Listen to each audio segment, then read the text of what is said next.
Halo teman-teman, ketemu lagi bersama saya, Yasir Fadilah. Nah, kali ini saya mau membahas tentang cara belajar bahasa Inggris yang mudah dan menyenangkan.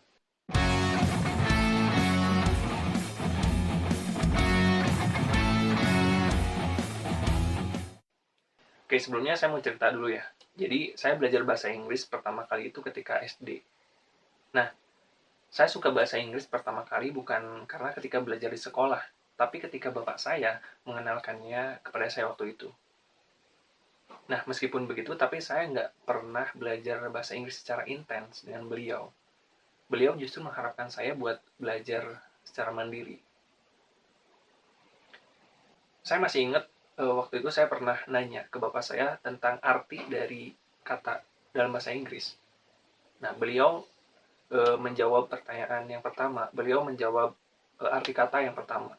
Tapi beliau nggak menjawab kata-kata yang selanjutnya, arti kata yang selanjutnya.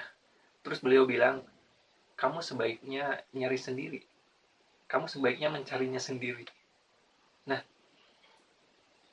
waktu itu saya nggak suka, saya kurang suka dengan apa yang dikatakannya waktu itu, karena saya kan cuma pengen tahu artinya, tapi beliau nggak ngasih tahu, beliau nggak mengajari saya.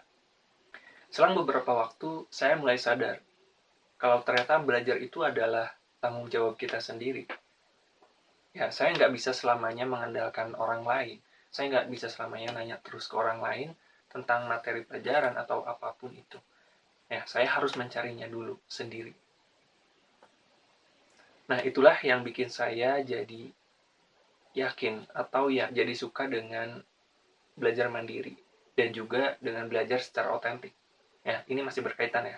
Jadi, belajar secara mandiri itu kan gimana caranya kita menjadi guru dan juga pembelajar dalam waktu yang sama. Nah, kalau belajar secara otentik itu ketika kita mempelajari sesuatu yang memang kita butuhkan, mempelajari sesuatu yang kita memang pengen mempelajarinya.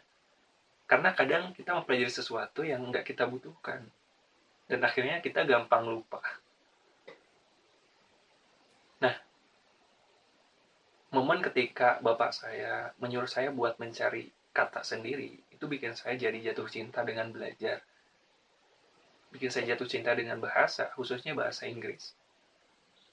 Tapi selama belajar secara mandiri itu, ada yang saya lewatkan. Ada sesuatu yang saya lewatkan. Saya nggak belajar bahasa Inggris secara produktifnya. Maksudnya, saya nggak praktek bahasa Inggris dalam hal menulisnya atau speakingnya, karena itu adalah bagian yang penting ketika kita belajar bahasa, ketika kita bisa menggunakannya. Dan ya, saya tahu ketika belajar atau ketika berlatih itu, berlatih menulis atau speakingnya, akan selalu ada kesalahan, dan saya juga ngelakuin itu. Tapi saya yakin itu adalah proses yang memang harus dilalui. Dan belajar itu nggak harus serius. Kita bisa membuat pembelajaran itu seperti apa ya, seperti bermain. Kita bisa membuatnya dengan lebih fun, lebih menyenangkan. Oke, sekarang saya mau berbagi cara gimana caranya kita bisa belajar bahasa Inggris dengan menyenangkan, versi saya sendiri. Nah, yang pertama adalah belajar tanpa belajar. Maksudnya, eh, kita bisa belajar dari banyak hal. Kita bisa belajar dari berbagai media. Ya, misalnya dari apa yang kita baca atau apa yang kita tonton, itu kan bisa secara nggak sadar bisa kita pelajari. Kita bisa menyimpan informasi dari apa yang kita baca atau apa yang kita tonton. Artinya, kita bisa belajar dari tontonan-tontonan atau bacaan-bacaan yang memang kita sukai, yang memang kamu sukai. Misalnya, kamu suka kartun nih. Nah, kamu bisa belajar dari film kartun, dari tokoh kartun yang ada di sana. Kamu bisa meniru apa yang mereka katakan, apa yang mereka ucapkan. Dan nggak usah khawatir kalau misalnya kamu masih agak bingung-bingung dengan apa yang mereka katakan, dengan grammarnya mungkin. Nggak apa-apa, yang penting ketika kamu bisa mengikuti apa yang mereka katakan, kamu udah mulai bisa belajar dengan lebih mudah, dengan lebih fun. Yang kedua, belajar sambil santai atau sambil chatting.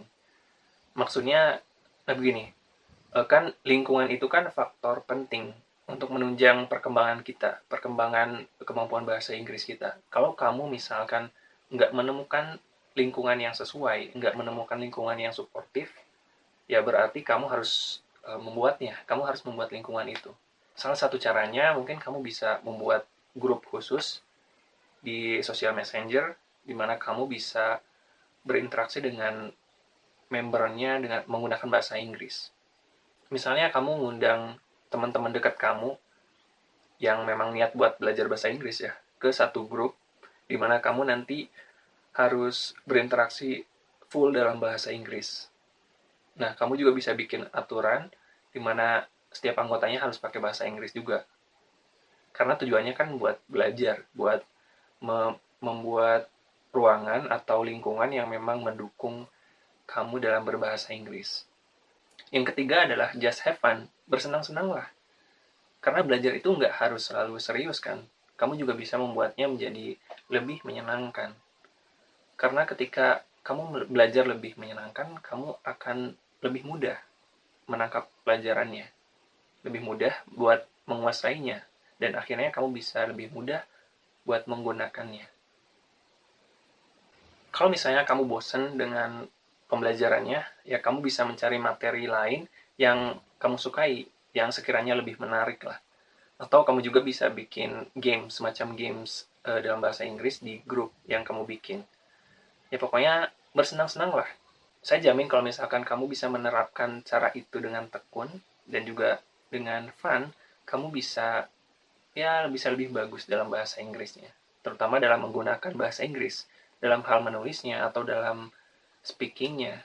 Karena menurut saya bahasa itu bukan cuma tentang materi pelajaran. Bahasa itu bukan materi pelajaran aja, tapi bahasa juga adalah alat yang kita pakai. Jadi intinya, kalau misalnya kamu belajar bahasa Inggris, jangan cuma mengingatnya, tapi kamu harus memakainya, kamu harus menggunakannya.